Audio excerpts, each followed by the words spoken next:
every time. Welcome to Comfort Zone, a podcast all about pushing your host, well, outside of their comfort zone. I'm joined every week by two intrepid co-hosts. First up, Matt Birchler. Matt, how are you? Chris, I am feeling well alerted this week. I feel like I use intrepid already. I might have just recycled that one. Yeah, you did. You did. Dang it. Okay, well, we're also joined by Neilion, who also is intrepid, apparently, but I reused that one, so I ruined the whole bit. How are you, Neilion? I'm fine. I look extremely tired. And I'm not wearing sunglasses this week to hide it. But one of us is, so... Oh, okay. Watch the video to find out who. Wait, it's funny that you come in and you mentioned you're really tired. It's like 8 a.m. for me here, so like I'm like I just rolled out of bed. I'm like, okay, all right, let's get this day started. So I know how you feel. It's the evening for me almost. Yeah, well, I'm a morning person too, so I'd much rather be doing this in the morning. But yeah, I understand the feel. We have something we need to address, and Neilion, I'm gonna let you take the reins here because you kind of handle all the posting and what's going on there. So, but we have something we need to address. Yes. So last week we decided in the spur of the moment, to give democracy a go and let people choose who won last week's challenge, which was to pick the best mobile game for everyone, right? Mm-hmm. So I posted a poll on our account on Mastodon. The choices were Pile Up Poker on Puzzmo, that was Matt's pick. Coffee Golf, that was Chris. The best pick. Sure. And my pick, Mini Motorways. And so let's just say first that I messed something up because the episodes come out 6 days after we record them, right? Yeah, it's basically a week, like in between. Yeah, very strange. We live like a week in the future of the podcast. So when the last week's episode came out, that was yesterday for us right now. So when I posted the poll, I imagined, okay, let's make this poll last 7 days, right? I set the duration to 7 days so it can last until our next episode, and not realizing that we would record the next episode the very next day. So that poll should have had a duration of 24 hours or less. So, yeah. But still, yes. It's pretty... The results are relatively clear. I just pulled the poll up. This is sad. I don't like this. I have something to say about it, but you guys can share Okay. the results. The results are, and our next president is, in last place, Pile Up Poker is at 15%. And on the second place is Coffee Golf at 19%. And Mini Motorways, our next president, is at 60%, 66% of the votes. And there were a total of 78 votes. All right. Clearly, this is a rigged system. Ask anyone. I won. I asked my mom. I asked my girlfriend. I had the best pick. A clearly rigged system, deep state France at work. You know what, Matt? I actually have a theory. You know how France gave us the Statue of Liberty? It's actually a Trojan horse. It's full of French people. I mean, have you ever been inside the Statue of Liberty? I haven't. I have full. not. It's full of French people just voting for Neilion. That's all it is. That's an incredible long con that they had going. Yep. I respectfully, I respect the win. It was well played. Respectfully. You cheated a little bit. Okay. I think, here's my conspiracy theory, is a little less crazy than the Statue of Liberty is full of French people. It is... That's not crazy. You chose an incredible game that also has a daily component. And I think people like the game, and they just voted for the game that they like, not necessarily the daily part of it. I could be wrong.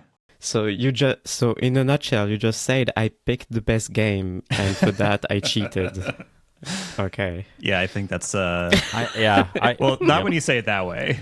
Nope, I will. Neon clearly cheated, influenced by the deep state of France and the Statue of Liberty that's full of French people. Oh no. Yep, 100%. That's exactly what it is. I agree that I rigged the system a little bit.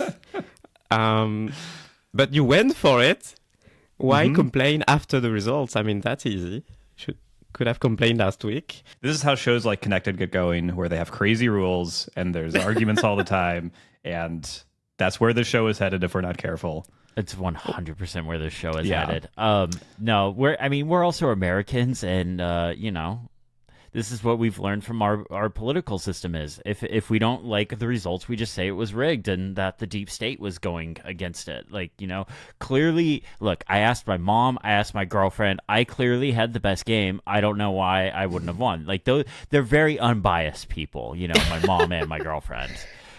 If you know anything about France, you would know that it's not a deep state, it's a very shallow state. So there you go.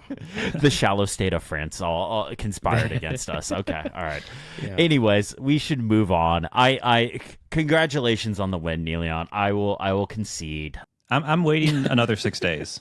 I mean, it was definitely really close, though. It was really close. Yeah, I'm still waiting. Even if we added Matt and Mines together, it still wouldn't be close. So I'm okay. We'll move on. But we actually had a kind of a different idea that spurred also from last week's episode to do things a little differently with this week's episode. So instead of each of us bringing a individual topic to discuss about, we thought we would talk about one big topic, and that is notifications. We kind of had this idea. Matt brought up notifications last week, and each of us went like, yeah, we kind of have our own philosophy for dealing with notifications. So we kind of all just chatted in our text group and realized like, hey, we should just do one big episode on this, and then we'll also do our challenge at the end of the episode as well. But do either of you want to go first about how you handled notifications, and we can just dive right into this? All right. I have two things to mention. The first thing is that I use on a daily basis a notification feature on iOS, and I guess it's also on iPadOS, but I'm talking about the iPhone here. That's very unpopular. Can you guess what it is? Is it notification summary? Because I use that as well and love it. That's it. Schedule summaries. Yes. We're okay, a same team here. Sure. What do you use it for? I literally use it for everything that isn't timely. I'll save. I have literally a document in Obsidian called my notification philosophy. Like I'll go through it all, but basically anything that isn't a timely notification, like phone calls, messages, some specific stuff I'll really go into. Everything goes into notification summary for me. Okay. So we're not using it for the same reasons. Yeah. The reason I'm using scheduled summaries on iOS is because for the past few years, so it all starts in 2017. No, I don't know when.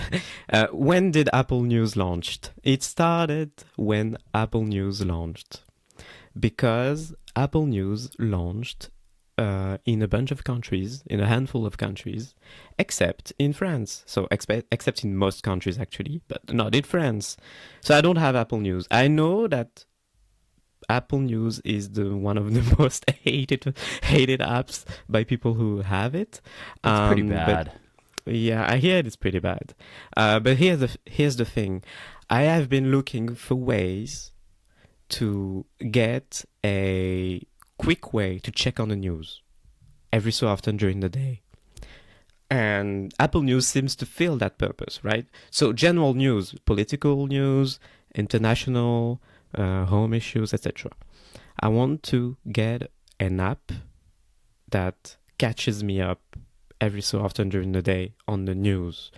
And I don't have Apple News to do that. So I have been using something else instead. I've been using Google News. And Google News is an okay app.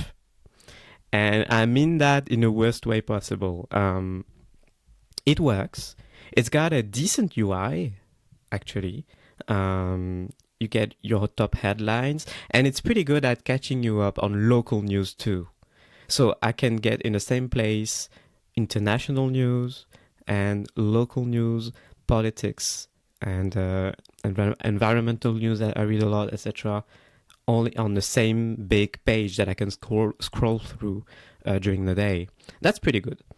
But Google News is also extremely bad at not shoving ads in your face everywhere. And I hear it's the same story about Apple News. So whenever you tap into a headline in Google News, you get into a web page, right? You see the article on the web, but that's in the in-app browser of Google News. And it doesn't let you easily jump into your default browser, into Safari, for example. And it's a 2-tap process, even 3-tap process, where you have to go through the share sheet. And I think Google News used to have its own share sheet. So anyway, so that was a double tap. Terrible. So all that to say, I don't have a very good way to get a summary of news, and this is where scheduled summaries come in. So my strategy for the past actually about a year, something like that, I have installed a bunch of publications on my iPhone. I've installed Le Monde, the app, the official app Le Monde, other publications such as Libération, so a bunch of French publications, as well as international ones. My favorite one these days is Deutsche Welle, which is a German publication that focuses on international news, and it's in English as well as in German, and which is great because I'm trying to keep up my German level, even if it's not great. And so I install all of these news apps, right?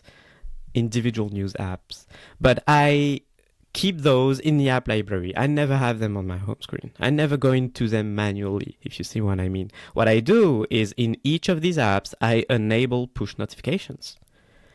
And some of these apps let you enable push notifications for specific topics and specific tags, or only for breaking news, for instance. So for some of these apps, I only want to enable breaking news because I know they focus on the right breaking news that I want to get. So yeah, I have done this work. And all of these apps, instead of having their push notifications appear as regular notifications, I put them in the scheduled summary. And I've programmed 3 times during the day where the scheduled summary appears: in the morning, at noon, and in the evening.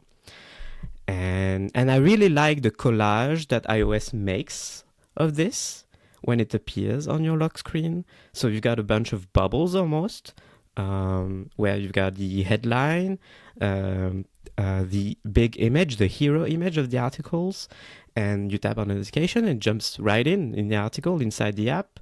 And hopefully the apps in questions are not too bad, but most of them are okay. And that's specifically why and how I've been using scheduled summaries, just to get the news. Interesting. I like this philosophy. I just wonder, like, is there not any other like Apple News like app that kind of gathers news from different sources in France, or is like that can do this without needing like for you to set up a bunch of these apps manually in notification summary, almost a notification center, name branding and stuff like that? But like, are there just not a lot of apps like these for France? In the short answer is no, and the longer answer is there are some, but they're really bad. Okay, gotcha. And okay. the better and the best one is Google News. Okay, all right, gotcha. Yeah, and I suppose since you're subscribing to push notifications, you're only going to get like the biggest stories, the things they think are really important. You're not getting the fluff that would just be algorithmically added to a normal app. So you kind of have like a super app. It just happens to be in the summary. So that summary is just a bunch of news stories from your selection of apps. Yeah, and I should also mention that one thing that I like about notification, the schedule summaries, is that if it appears at noon and it turns out that at noon I don't feel like I'm just seeing the first 3 headlines on the lock screen, right? The 3 biggest bubbles that appear. If I don't feel like reading anymore, you can just swipe away the whole thing with a single swipe and it all goes away. And I've been really liking that. Nice. And I know that I can look forward to the evening and I'll get another one. Yeah, I like that. I see. This is why I don't get people that don't like notification summary, because it's a great place to put things that don't need to be timely. Like, you don't constantly want news articles popping up for you. And I have a few things I'll discuss when we get to me. But like, there's stuff that I just don't want popping up, the second it comes out. Like, I don't need to know when, like, for example, a new test flight is available for like an app I'm testing or something like that. I don't need to know that very second. It going to notification summary is totally acceptable. But yeah, no, I find this very interesting. Yeah. So I thought that would be more like surprising to you, but I guess okay. No, I like it. I mean, like I said, I like notification summary. I think this is a very interesting way of using it. It's kind of like you're building your own. Well, you're building your own news aggregate service, and you're just getting the important bits without having to look at all the fluff. Because you don't really necessarily need the articles about the top 10 dog breeds, and you won't believe how they'll expand your life, and you won't believe what happens next, kind of thing. I don't know where I was going with that. I think you got it. You have a nice alternate future as clickbait headline writer. Well, if you ask some people on YouTube, I apparently do that by putting exactly what the video is about in the title of the video. What? Wild, I know. All right. Neleon, is there anything else you want to expand on about how you use notifications? Okay, so that's the main thing. The rest of it is I'm pretty boring. Like, I disable almost everything apart from messaging apps and few things like Fantastical and Notes, Apple Notes, and that's it. Like, I don't have anything else. Nice. No, I think that's a smart way to go. Matt, how do you handle notifications? Well, I would say I've been radicalized over the last couple years when it comes to notifications. Ooh, this starts well. Yeah, always good. To start with, I've been radicalized. So years ago, and for many years, for like most of my time using phones, I was a notifications maximalist. I wanted all the things right away. I wanted email notifications right away. I never got as many as you get, Chris, so it was less of a problem. I wanted breaking news notifications. I wanted the one that might be controversial is I still actually have this. I need to turn it off probably, but in my RSS reader, INO reader, you can set up rules for specific feeds, and one of those rules is when there's a new item in this feed, just send me a push notification. And I have had that set up for Mac Rumors for a couple years, and this basically means I get a notification every time something in the Apple world happens. So every time there's a new Apple TV Plus show airing that day, you get a notification from Mac Rumors about that. Guys, do we really need those articles? Like, do we really need them?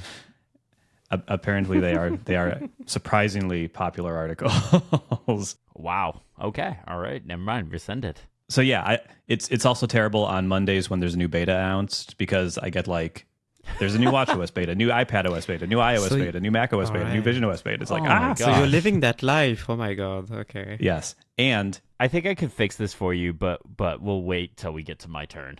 Okay, perfect. I need help. And in 2015, when the Apple Watch came out, it was like, you don't even need to take your phone out. It's going to be just hitting your wrist. You're just going to get everything right away. And I was like, yes, this is what I want.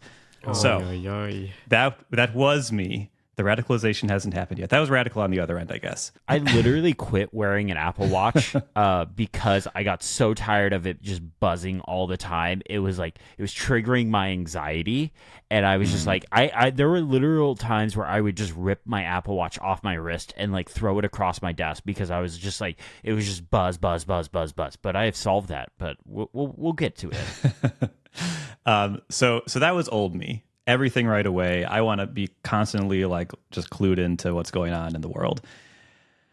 And eventually that became too much. I started to use scheduled summaries. I was kind of doing a similar thing with like a morning, noon, and night one. And most things went in there. But then I just found myself not reading anything in there. So I was just swiping the whole thing away. And a few months ago, just decided I don't want any notifications. None of this is important. I'll get to it if it's important. So I do have them on for messages. I have them on for my phone. I have them on for my VPN app that I use for work because it sends push notifications to get me onto my work computer. No, I get that. I totally get that. But that's basically it.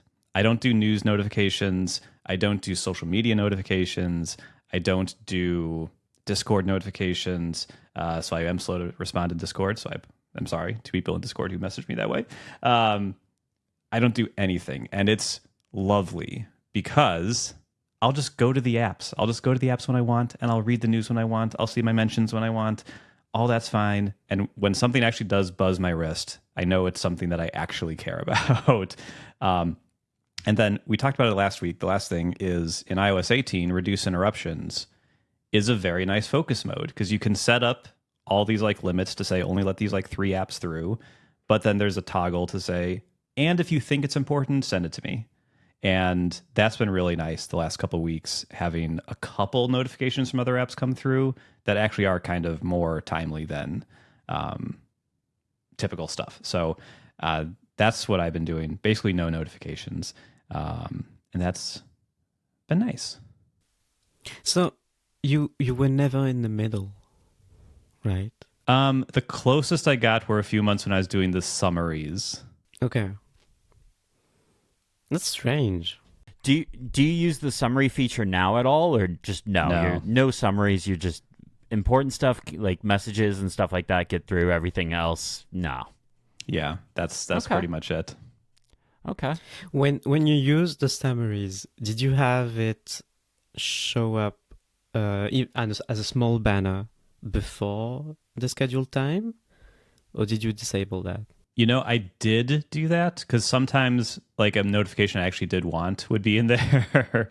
And so I didn't want to like have to wait till noon to see that a package had arrived or something like that. Okay, so that's the issue, right? You have no nuance. Rude. you had everything in there. Why?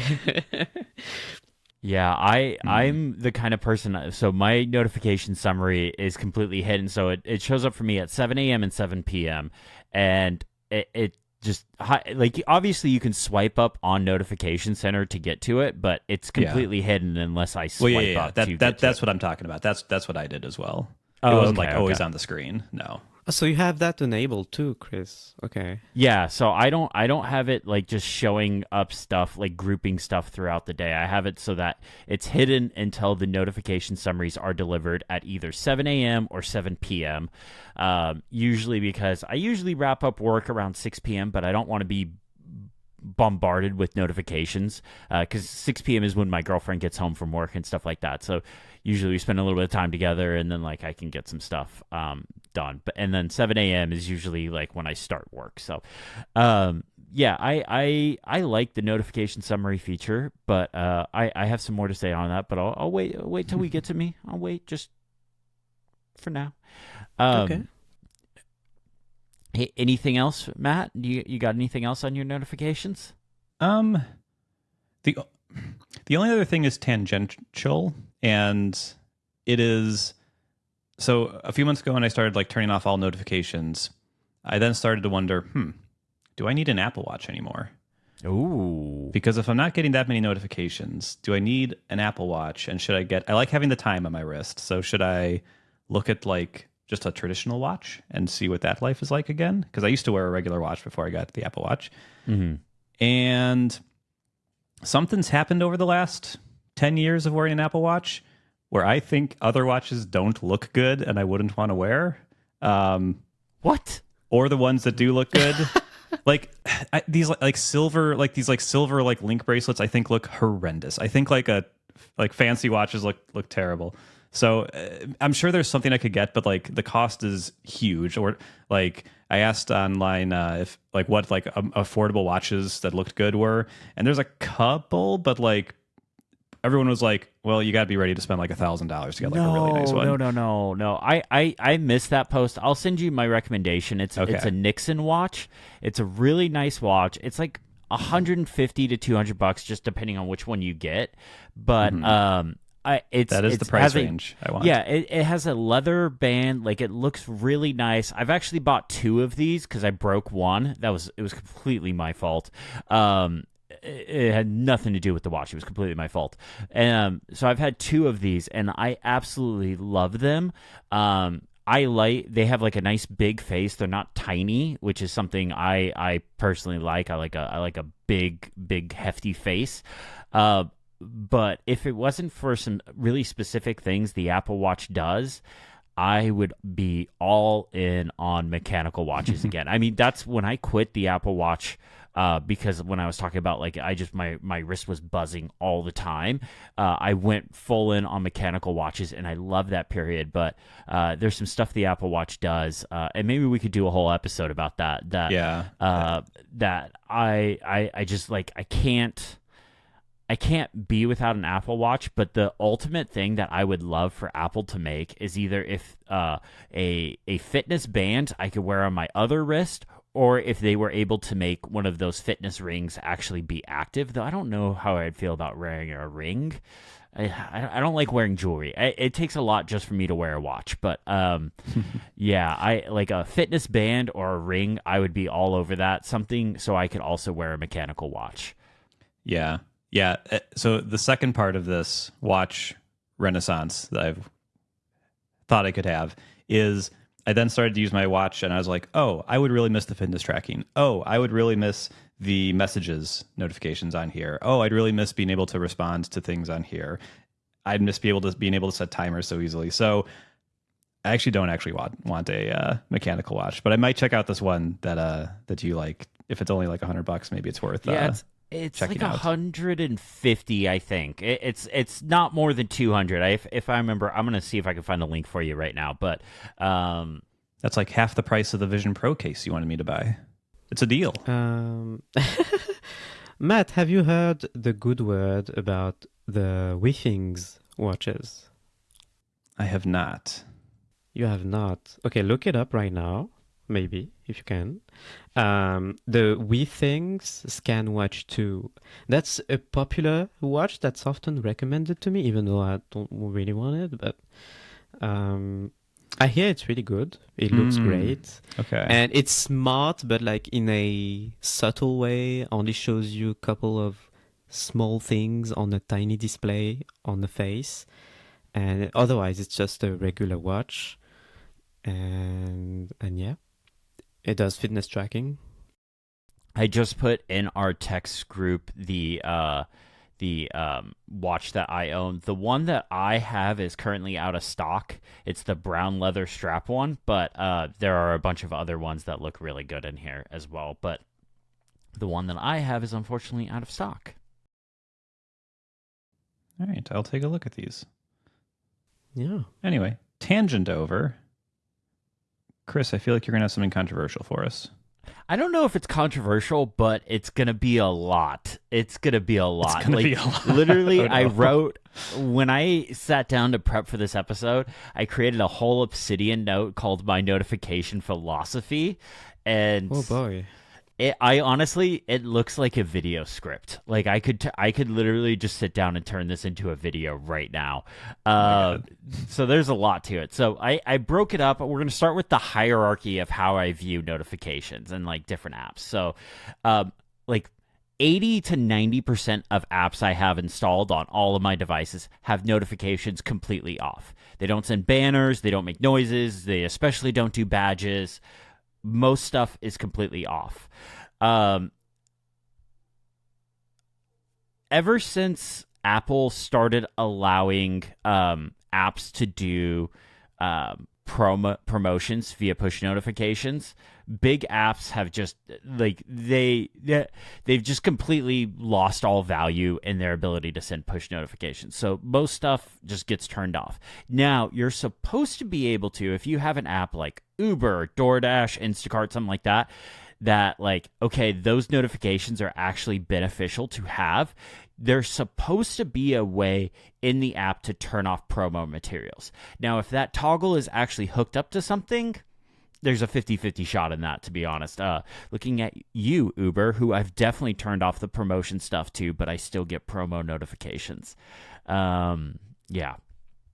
But I just want to point out that is one of the worst App Store rule changes Apple has ever done to allow promotions via push notifications. It's terrible for a company that constantly talks about we value our customers and stuff like that. That was it was kind of a slap in the face. So coming in kind of hot already. I knew it.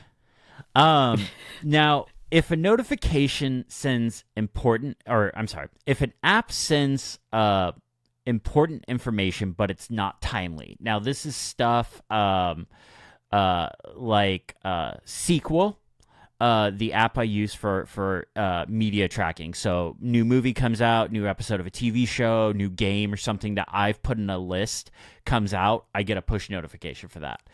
Test flights. Only over the summer, because right now, I'm testing a bunch of apps for the iOS and iPadOS 18 release, and making sure I'm keeping up on those release notes is actually really important. Music for I have it set up so that when I favorite an artist, if they put out a new album or something like that, I get a push notification.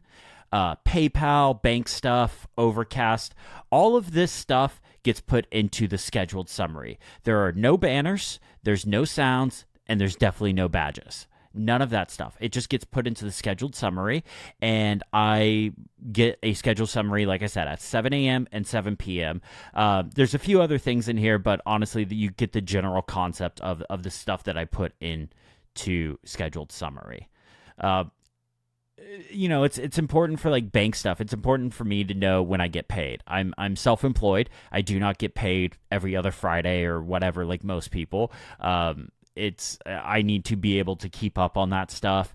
Overcast. I actually use the Overcast notifications to manage my podcast list. So if an episode of something comes out and it's all about the Mac or something I'm just not interested in, I can just delete it. You can long press on the notification and just delete it from right there.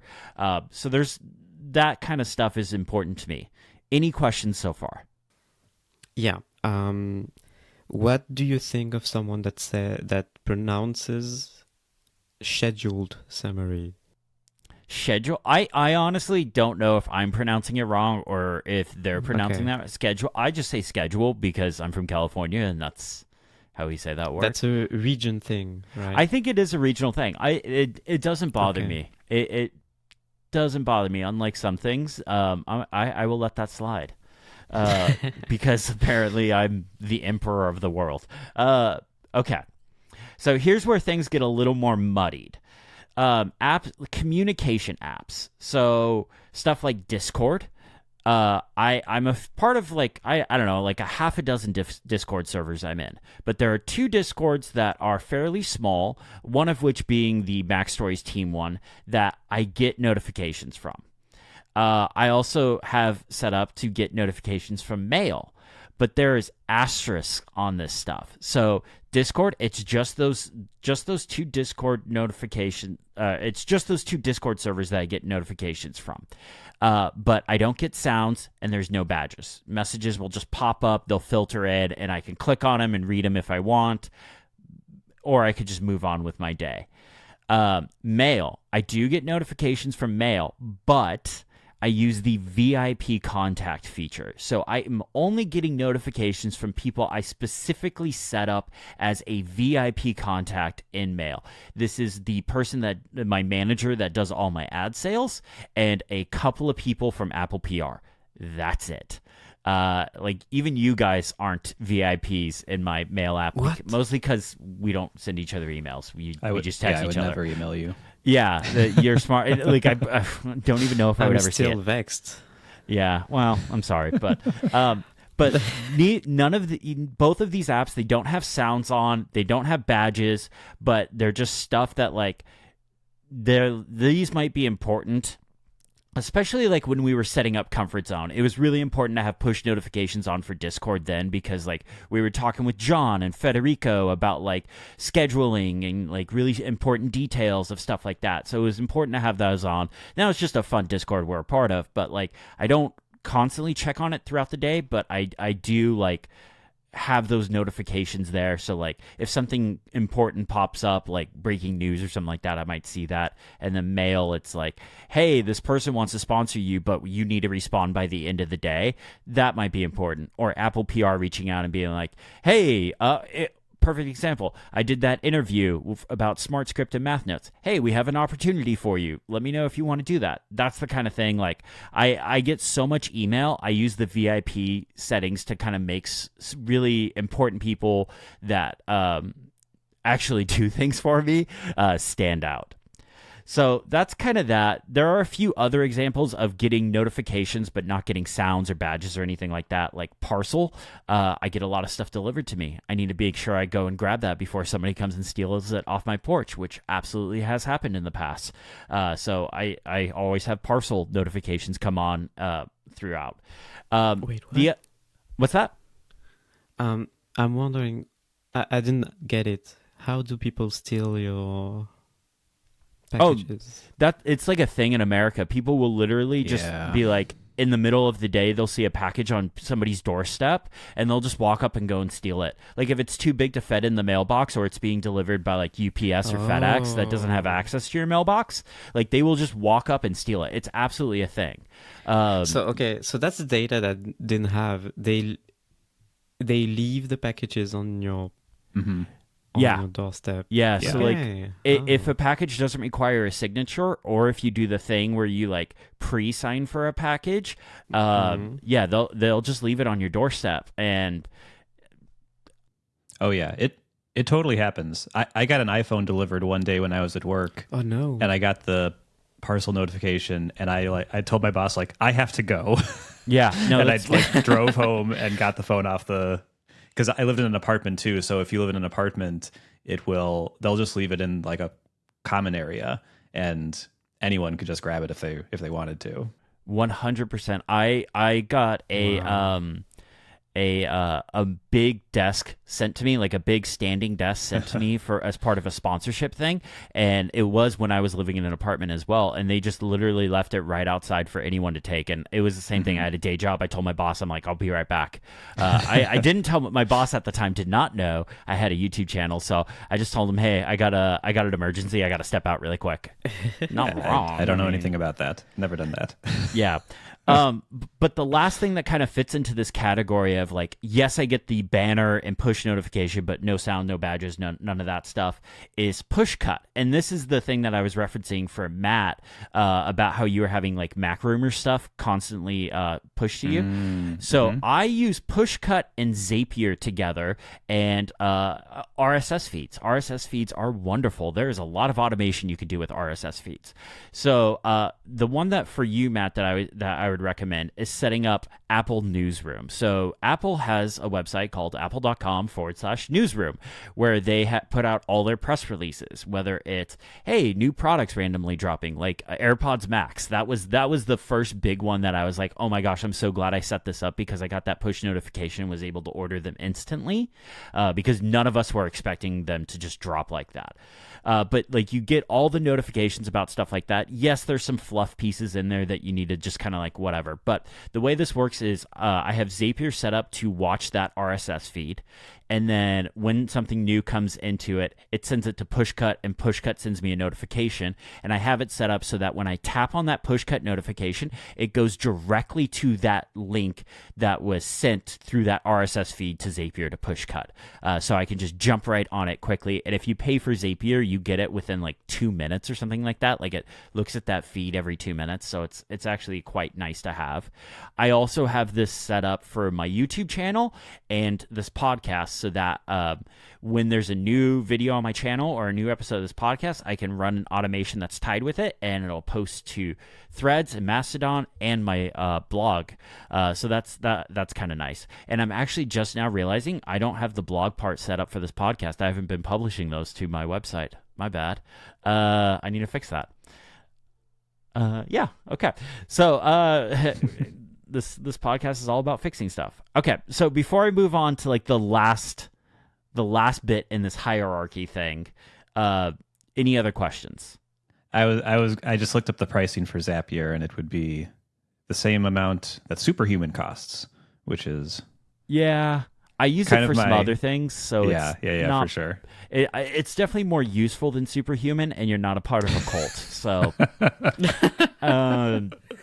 but yes, it is not cheap. The free tier of Zapier is actually really useful, and you can set all this stuff that I'm doing with Zapier. You can use the free tier with. I just think it refreshes every 15 minutes and not every 2 minutes. So it's not terrible. It's the only time that might hurt you is if like Apple releases a new product via press release and you're like not paying attention to the internet. You might not be able to get it on day one right away. But that's a totally separate thing. All right. So the last piece in this hierarchy, is stuff like messages, phone, things, and Fantastical. These are the 4 like critical apps to me. If I have something going on, it's in these. If somebody needs to get a hold of me, it's either messages or phone. If I have something like an appointment or something I need to do, it's either in things or Fantastical. So these are obviously allowed to send regular push notifications, but they're also set up to make noises as well. Now, when I say make noise, it doesn't actually make noise. Ever since the iPhone 15 Pro came out, my iPhone has not ever made a sound. It mostly just, it vibrates, or my wrist buzzes with the Apple Watch. So these are like the really core important notifications. I know if one of these 4 apps is telling me something, it's something I need to do or deal with. But on all my apps except messages and things, badges are turned off. I do not like badges. I hate badges. I feel badges are like that they're nagging me to do something, and that's why I use them in messages and things, because if I don't have them in those 2 apps, I could easily ignore those 2 apps and just move on. But those are the only 2 apps that are ever allowed to have badges. Next, I kind of want to talk about the devices, because I think this is important as well, because I don't... not everything is equal on all of my devices. But before I do that, do you guys have any questions about how I deal with notifications, or how I allow notifications? Yeah. So like I said earlier, Fantastical, I have the notifications enabled. Mm-hmm. And what I've done for the past few weeks, because this starts with the fact that I hate standby mode on my desk. I used to like it, but then I really started hating it. I've come around. I've stopped using it. Even at night, I've stopped using it. I think it's just way too limited. You often just end up having to turn the phone to portrait to be able to do anything. Mm-hmm. And some widgets don't display anything unless it's unlocked. And if it's not in a very specific place on your desk, then it won't be able to unlock. You have to move your head closer. Anyway, it's difficult. So what I've been doing is I've been using my phone in portrait mode again on my desk on the charger. And the result of that is I've been using live activities more. Ooh. And specifically, Fantastical allows you to... It can spawn live activities for upcoming events automatically, and you can set it up to appear like 2 hours before an event or something like that. And it has replaced most alerts that I've had set up in Fantastical before. Now I just have live activities for some events. I think you can enable it per calendar set. So I've done that. I've enabled it only for one set.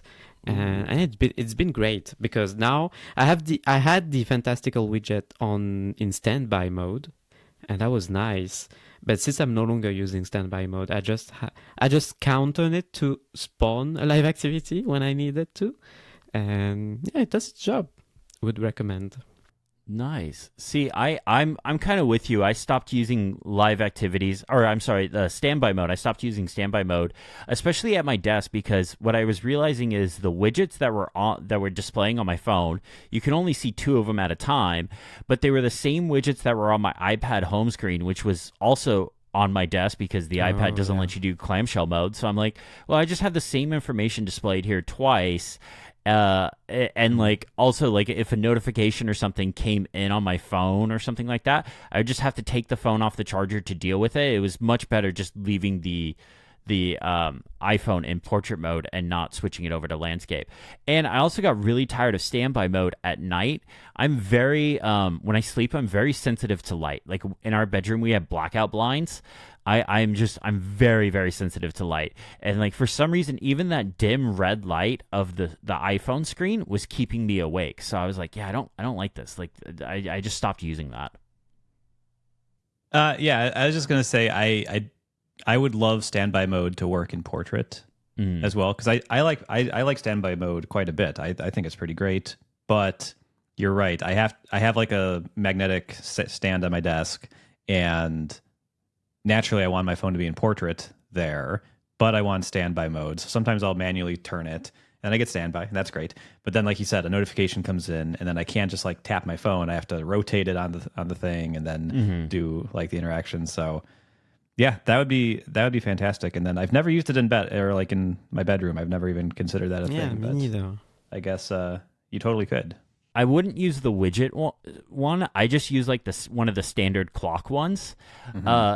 But I'm so sensitive to light that like it was starting to bug me, and like in the middle of the night I would just be taking my phone off the charger and putting it face down on my nightstand and stuff. So that was bothering me.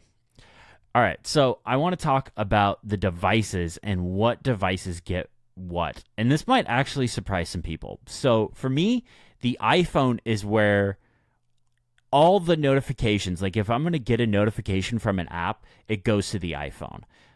The iPad is mostly just work stuff. So like VIP emails, very specific or things, Fantastical, that like core work stuff, that goes to the iPad. And then my Apple Watch is just critical and timely stuff. So I do have messages on for it, but what I have done is busy group chats, which was what was bugging me when I originally had the Apple Watch, and like I was just like, okay, this is too much for me to deal with. Those have all been muted since. But like our group chat isn't that busy, and it's usually like about something either fun, like we found out something very interesting about Neeleon, but I'll save that for her for when she wants to tell it. We found something very interesting about Neeleon yesterday. But like I have some group chats that are like 5 or 6 people, and I'm just like, this is way too much. But you know what's really frustrating, you guys? Every time my family, my dad's extended family, and there's like 20 people in this family group, every time they want to do something together, they create a new group message. They don't reuse the same one. What? And some of them are green. Actually, I take it back. Not some. Exactly one person is a green bubbler, so it ruins it for the rest of us. I do feel green bubble people deserve to be punished, but you're ruining everything for the rest of us. I don't know why you feel you deserve to ruin the rest of our lives, but whatever.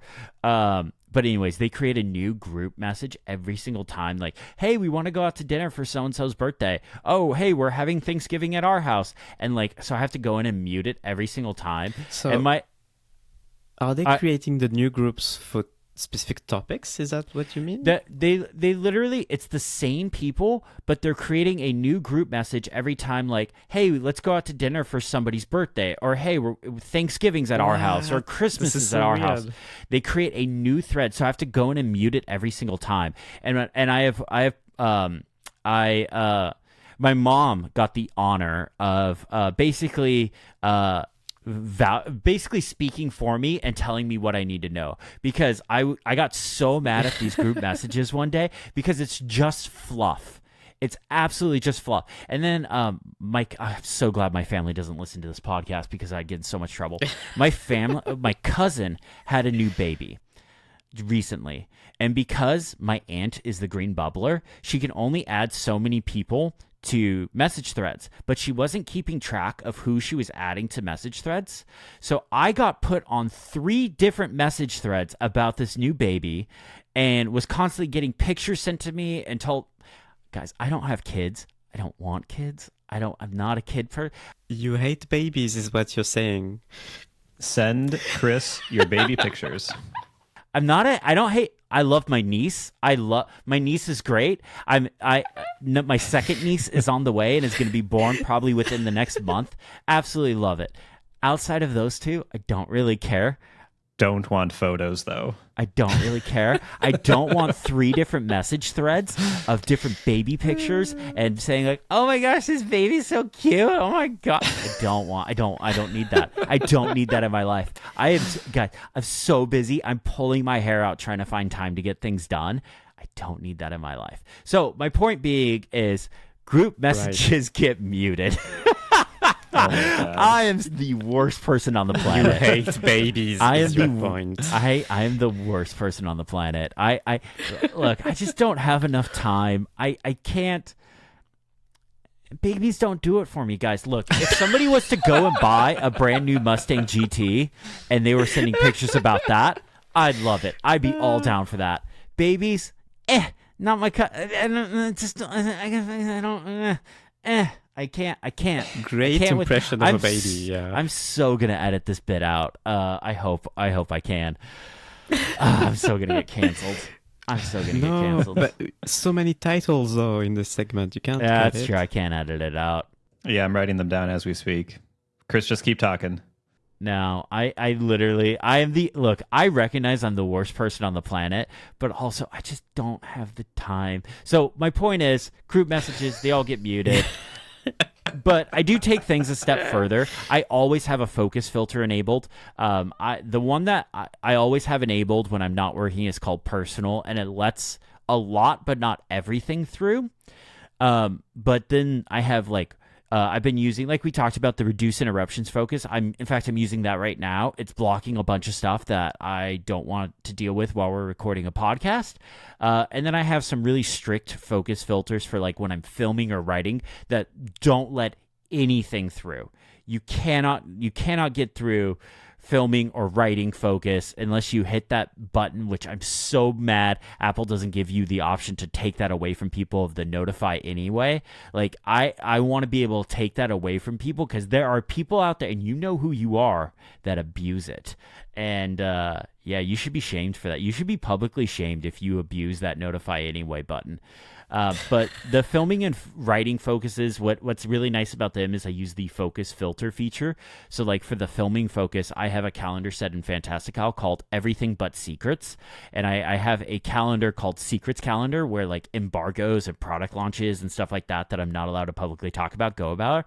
So I don't accidentally leak it when I'm filming my device. So that's nice. And then for writing, I use the Apple Music listen history feature. I turn off the listen history when I'm in the writing focus, because I like listening to like a lot of like music without lyrics and stuff like that. Not Daft Punk, that's for sure, but good music without lyrics, because I need to be able to focus on what I'm doing. But yeah, that's how I handled notifications. That was a lot. I know. I feel like I could turn this into a video. All I heard was Chris is right in the middle of the Venn diagram of people who don't like babies or Daft Punk. Yeah, and I don't know how many people are in there. Look, but there's it's at least not that one. It's not that I don't like babies, people. It's not that I don't like babies. I just don't need 50 baby pictures sent to me while I'm trying to work on a big like project that's really stressful. I just don't need that. We've got you covered in our group chat right now. You're just gonna send me a bunch of baby pictures today, aren't you? Not going to. It has already happened, sir. Oh, Good job on the focus mode, though. It's working. Yeah, it is. Oh God. He's opened messages. And cat pictures too. Oh no, dog pictures. Send dog pictures. My cat counts as a baby. Send dog pictures. Dog pictures. I'm just gonna send you my favorite self-portraits. My girlfriend says I'm puppy crazy right now. I really want a puppy right now. She says I keep sending her like videos of puppies and stuff, so I'm puppy crazy. But yeah, any questions on my notifications before we move on? I mean, you said it all. Yep. You said too much. Yep. I did say a lot. Sorry. Like I said, I just sat down and I kept writing.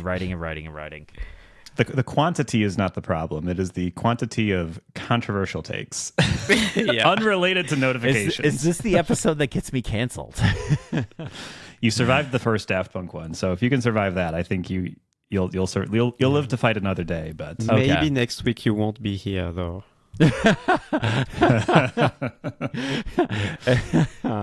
All right, well let's move on to our challenge, and it was my turn to challenge you guys this week, and I wanted you guys to find a new Obsidian plugin to talk about, and my only qualification was that it wasn't a super popular one. It wasn't like advanced tables or the database one that I'm blanking on or something like that. The one that everyone used, DataView.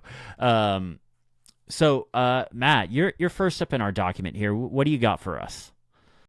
Yeah, so I brought two because I was worried one of them wouldn't count because I technically did use it before the challenge was issued. So the first one is called Projects, which basically lets you create a Kanban board in Obsidian, a nice one that's actually nice to use. And the reason I wanted to bring this one is this is the plugin that got me to leave Notion for my YouTube project management. Because I like to have like a column of ideas in process, need to archive, and then done. And so this lets you create that with tons of rules. I can't even begin to get into all the settings here, but like I have a very nice clean interface that I use to kind of manage all my YouTube stuff there. And the one that was new this time is one called Commander. And this basically lets you take anything that you can do in Obsidian's command bar and turn it into a button that goes somewhere in the interface. So you can put it on the side, you can put it at the top. There's a third place, I forget where you can put. You can put buttons everywhere in Obsidian. But basically anywhere a button can go, you can now create a button. So I have added a button for new video idea. And that instantly creates a new note in the right place with the right template that I can put a video idea. And so that one is really cool. I've also used it in my other Obsidian Vault that I use for syncing my highlights from articles I've read. I have just a manual sync button that's just in the interface now. So yeah, it's very nice. And pretty much no matter what you do in Obsidian, there's probably something you can use this for. So that's it. No controversy. I like this. No, yeah, it's nice. I've used Projects before. I liked it, but I don't have. I've very recently moved all of my project management for videos and expense tracking. I moved all of that into Airtable and have a Kanban system and a bunch of stuff set up in there. I'm going to do a video about it later. But Commander, I've seen this one and I looked at it and I was like, I don't know what I would use it before, but hearing you talk about it and how you're using it, I'm like, yeah, I can think of a couple of different ways. So I just enabled that one from my vault, and I'll play with it after the show. I like this. This is good. All right. So I have two very simple ones, and one of the two I have already used, so it is an honorable mention. That is, I'm going to start with that. That is image-captions, and it's really popular, I think. So yeah. Doesn't count either way. Although 18,000 downloads, not that much, right? That's pretty small. Yeah. Yeah, I mean, it's not the millions and millions, or like the 2 million that Data View is, or something like that. I think mine are around the same amount of downloads. So I honestly, I just wanted to make sure we didn't bring like Data View or advanced tables or tasks. Like that was kind of like my big qualification is I didn't want to talk about something that like everyone that's used Obsidian knows about. Okay, so what image-captions does is something, because first bit of context, I mostly use Obsidian just for my Mac Stories writing and bunch of small work things, because for work we mostly use Google Docs for all of our writing, but I mostly use Obsidian for drafts before I get into Google Docs with others. So it's mostly just I open Obsidian. My Obsidian looks extremely boring. My Obsidian setup looks extremely boring. I have not found a theme that I like other than a default theme. I have not found a color accent in the default theme that I like more than the default purple color accent. So I'm really boring when it comes to Obsidian. All of that to say that image-captions allows me to add captions to images in my drafts, just in a way that it works in the Mac Stories CMS. So if you look at the markup in Markdown to insert an image in Markdown, so it's a bang and brackets and usually inside the brackets, the square brackets, you insert alternative text. But in Obsidian with this plugin, you can add a caption to the image in there. And then it will render the caption below the image in Obsidian. And that's exactly how it works in the Mac Stories CMS as well. So yeah, just to be able to write in the same way in Obsidian that I would, to preview my stuff the same way in Obsidian that I would in WordPress on macstories.net. But my real pick is Cards View. Cards View, it's even less popular, so I win even more. And it's made, so let me tell you all the ways that I win, okay? Okay. All right. It's made by my friend who works with me in the trends so collusion. Exactly, and in the trends organization, and she made this small plugin. What it does is it adds a view to Obsidian where all your notes inside that vault, I guess, are displayed in a grid, a simple grid, kind of like in a masonry grid, right? So they are not all aligned. It depends on their heights. What is nice is that you can sort the cards by I think created and modified or created. So basic sorting. And there's a filter bar, so you can just type in and it will dynamically filter the cards in the view, and it's really nice. I really like this. I've been using it as like my home page of Obsidian, just to jump back into a recent story, a recent draft that I've been writing in, and it's very visual, and I like that because not much in Obsidian is visual, apart from the canvas thing, but I don't use that. So yeah, it adds something visual to something really boring, which is just plain text drafts. And that's it. And other reason to say that I win is that not only is she my friend, but also so there are only 3,000 downloads, and she's great. So yeah, there you go. Well, I really like this. I just installed it and I'm playing around with it, and this I like it because it showed me. I think it showed. And correct me if I'm wrong, but it's showing all of your documents in the most recent view order. So like I just created a bunch of like really quick one-off things to paste some text in and do some like I created like the little template and stuff for posting about the episode we put out yesterday. That was in Obsidian and stuff like that. So like I just saw those there, and I could quickly just delete them and stuff like that, and open up. Yeah. So I like this a lot. I think this is really cool. Yeah, there's a delete button too, which is really nice. I do have some bad news for you. My pick has even less downloads than yours. Oh no. What? Mine has 3,099. Yours had 3,200 and something.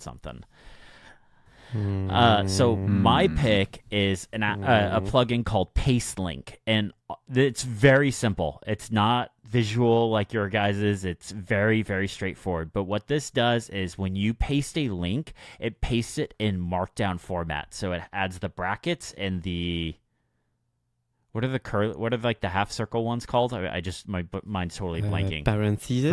Parentheses. Yeah. So it adds the brackets and the parentheses, and then it moves the insertion point to where you would type what the what the link, like what the text would be for the link.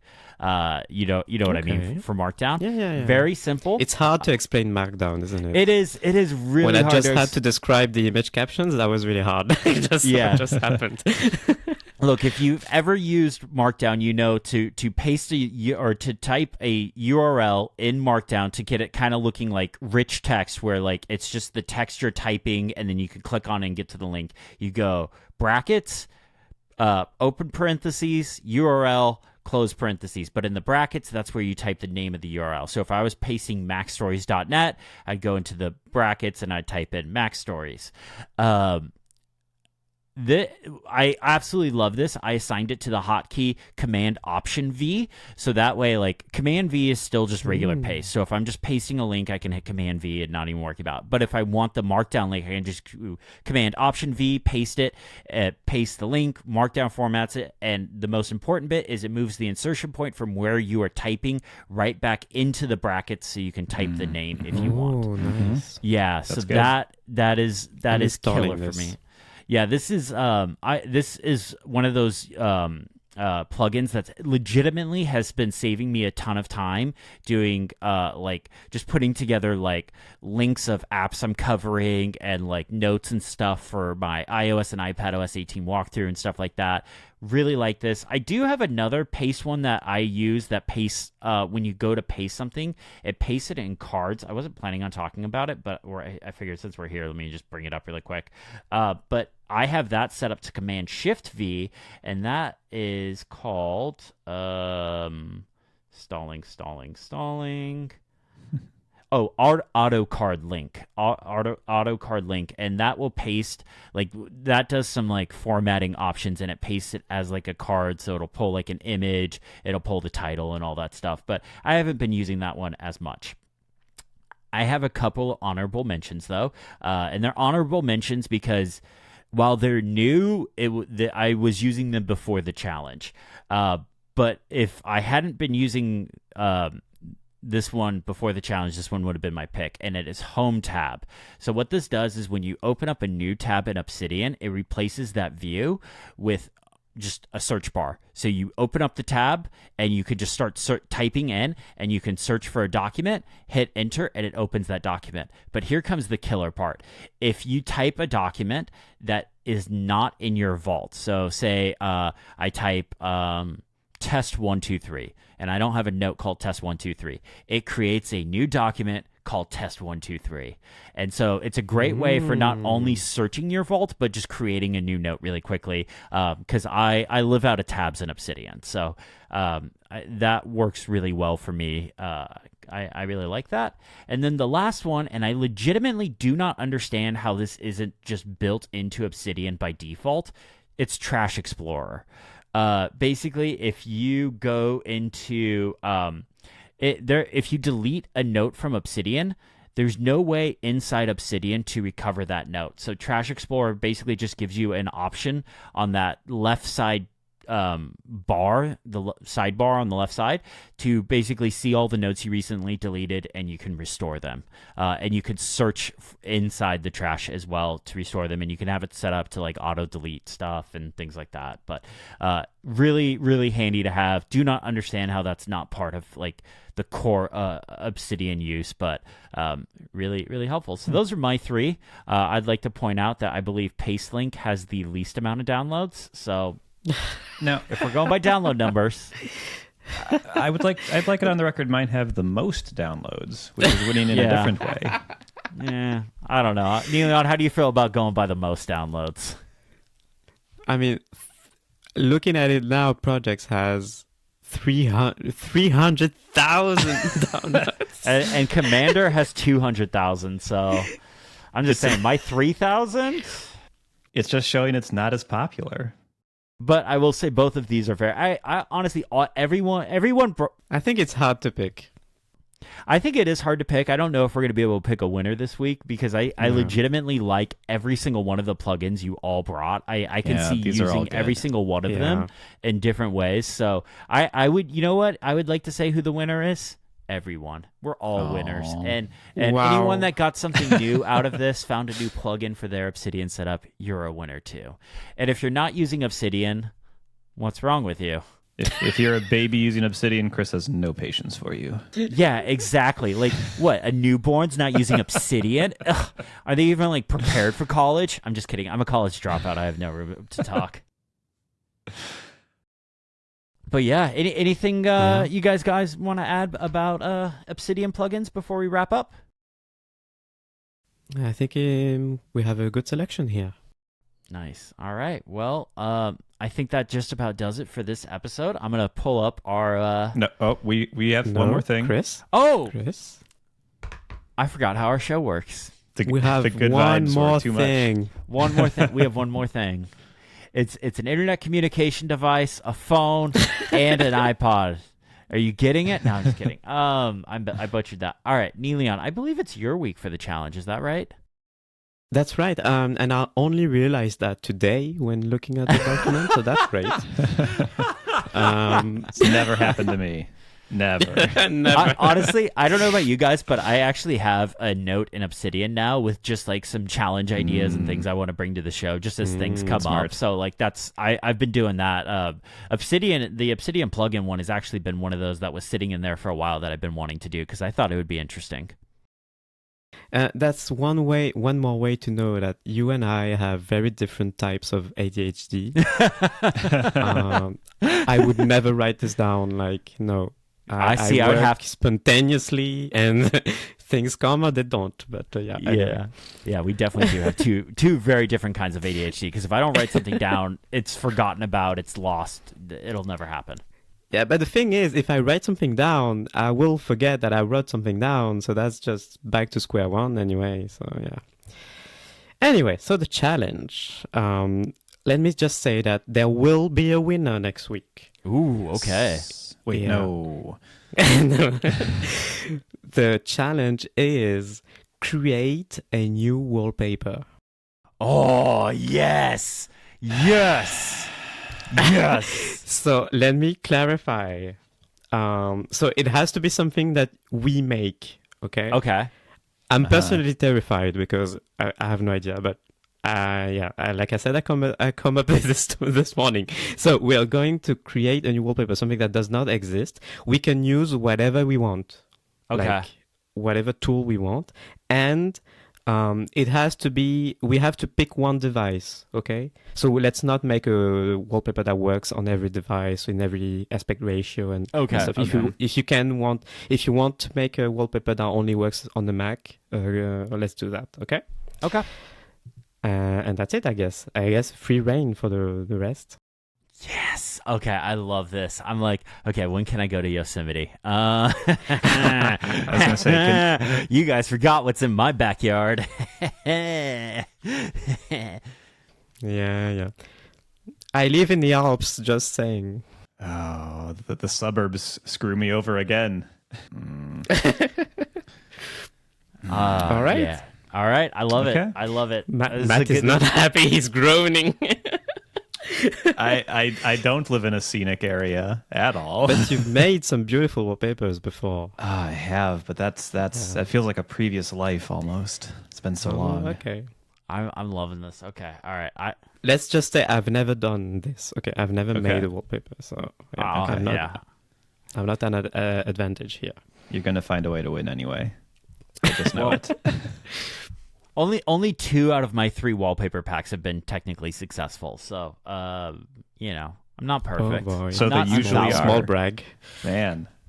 2 out of 3 isn't that great. That's 66%. That's the same amount for Matt. I know you don't know this, but that's the order to kill all the Jedi. So it's not great. 66% is also the score of Mini Motorways. Oh my god! Are we a podcast about killing Jedi? It comes up more often than you'd think. It does. It does. We do find a way to fit Star Wars in here. Well, yeah. All right.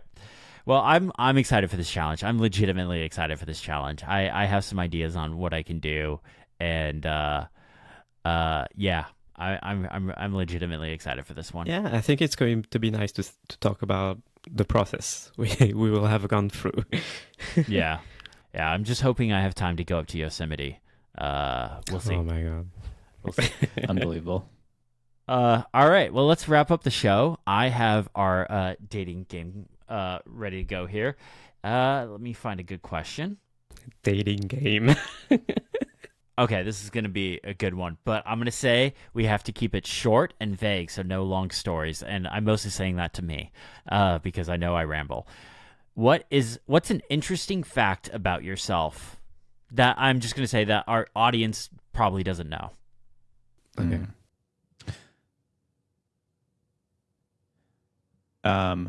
I have driven a NASCAR before. Whoa, damn. That's cool. That's cool. That's a fun one. I have shaken a French president's hand, not head. Oh, fancy. I'm a former competitive swimmer, a winning competitive swimmer. I'd like wow. to. Yeah. Okay. So, okay. Yeah. All right. Well, that just about does it. Neleon, tell everyone what you're up to this week, where they can find you. As always on macstories.net and on Mastodon at Neleon. Matt, same to you. Where can people find all your stuff? They can find me on YouTube, where I am finally doing things again and have something to say here. So, I just posted my review after 6 months with the Vision Pro. If you want to see extended thoughts on that, a better computer on YouTube. It's a great one. Everyone, punch the like button, roundhouse kick the subscribe button. Yeah, and you can find all my stuff on YouTube as well. I'm Christopher Lawley, Lawley, and you can find all my links on my website at theuntitled.site, Mastodon, Threads, Instagram, all that stuff. So thank you all so much for listening, and a special thanks to Mac Stories for having us. We are a Mac Stories podcast after all. Thank you, everyone, and have a great day. Bye. Bye-bye. Bye-bye.